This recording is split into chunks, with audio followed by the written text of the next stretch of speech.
ಕೋಲಾರ ಚಿಕ್ಕಬಳ್ಳಾಪುರ ಜಿಲ್ಲೆಯಲ್ಲಿ ಜನರೊಂದಿಗೆ ಜನತಾದಳ ಕಾರ್ಯಕ್ರಮ ಭಾಳ ಯಶಸ್ವಿಯಾಗಿ ಸಾಗ್ತಾ ಇದೆ.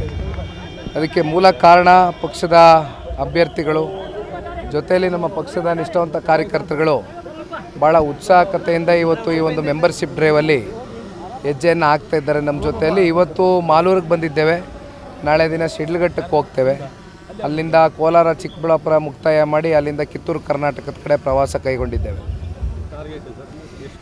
ಟಾರ್ಗೆಟು ನಾವು ಡೇವನ್ನೇ ಹೇಳಿದ್ದೀವಿ, 50 ಲಕ್ಷ ಇವತ್ತು ಮೆಂಬರ್ಶಿಪ್ ಡ್ರೈವ್ ಮಿಸ್ಡ್ ಕಾಲ್ ಕೊಡ್ತಕ್ಕಂಥ ಕ್ಯಾಂಪೇನಲ್ಲಿ ಒಂದು ಗುರಿಯನ್ನು ಇಟ್ಕೊಂಡು ಹೊರಟಿದ್ದೇವೆ. ಆ ಗುರಿಯನ್ನು ಸಾಧನೆ ಮಾಡ್ತಕ್ಕಂಥದ್ದಕ್ಕೆ ಈಗಾಗಲೇ ನಮ್ಮ ಈ ಪ್ರವಾಸದ ವೇಳೆ ನಿರಂತರವಾಗಿ ನಮ್ಮ ಅಭ್ಯರ್ಥಿಗಳು ಕಾರ್ಯಕರ್ತರ ಜೊತೆ ಟಚ್ಚಲ್ಲಿದ್ದೇನೆ.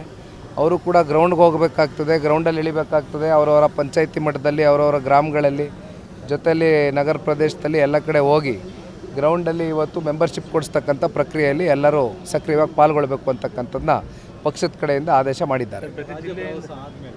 ಹೃದಯ ರೋಗ ಮತ್ತು ಹೃದಯ ಶಸ್ತ್ರಚಿಕಿತ್ಸೆ, ವ್ಯಾಸ್ಕ್ಯುಲರ್ ಶಸ್ತ್ರಚಿಕಿತ್ಸೆ, ಸಮಗ್ರ ಹೃದಯ ಆರೈಕೆ ಸೇವೆಗಳಿಗಾಗಿ ನಿಮ್ಮ ವಿಶ್ವಾಸಾರ್ಹ RL Jalappa Narayana heart centre, STUMC campus, Tamaka, Kolar.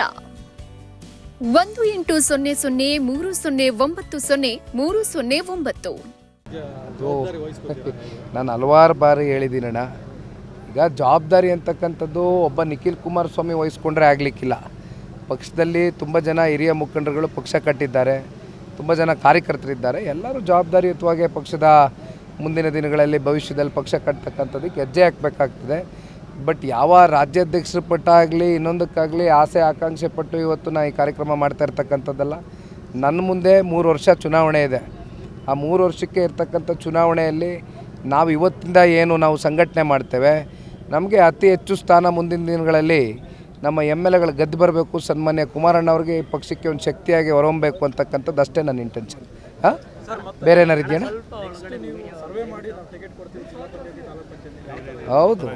ಹೌದು, ಅದರಲ್ಲಿ ಯಾವುದೇ ಅನುಮಾನಗಳಿಲ್ಲ. 100% ಗ್ರೌಂಡಲ್ಲಿ ವಾಸ್ತವಾಂಶ ಏನಿದೆ, ಯಾರ್ಯಾರು ತನ್ನ ZP TP ವ್ಯಾಪ್ತಿನಲ್ಲಿ ಎಷ್ಟು ಸಕ್ರಿಯವಾಗಿ ಗುರುತಿಸ್ಕೊಂಡಿದ್ದಾರೆ, ಯಾರ ಹೆಸರು ಜನ ಬಯಸ್ತಾ ಇದ್ದಾರೆ ಅಂಥ ಕ್ಯಾಂಡಿಡೇಟ್ಸ್ಗೆ ಮಾತ್ರ ಟಿಕೆಟ್ ಸಿಗುತ್ತೆ. ಮಿಕ್ಕಿದಂಥವರು ಮತ್ತೆ ಮುಂದಿನ ಚುನಾವಣೆಗೆ ದುಡಿಬೇಕಾಗ್ತದೆ.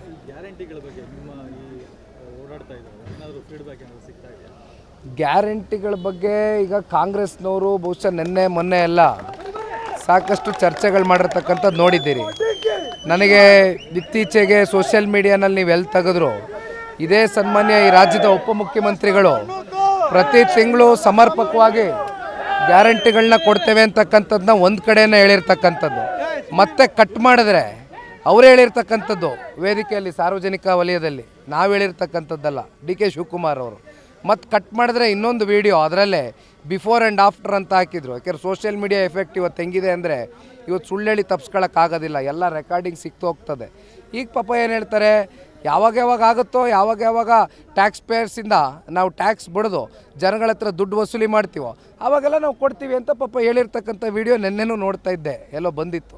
ಹಾಗಾಗಿ ಮತ್ತಿನ್ನೊಬ್ಬರು ಪಾಪ ಹೆಣ್ಮಗಳು ಸಚಿವರು ಅವರು ಅದೇನೋ ಹೇಳಿದ್ದಾರೆ, ಮತ್ತು HM ರೇವಣ್ಣ ಅವರು ಹೇಳಿದ್ದಾರೆ ಗೃಹಲಕ್ಷ್ಮಿ ಯೋಜನೆ ಕೊಡ್ತೇವೆ ಅಂತಾರೆ.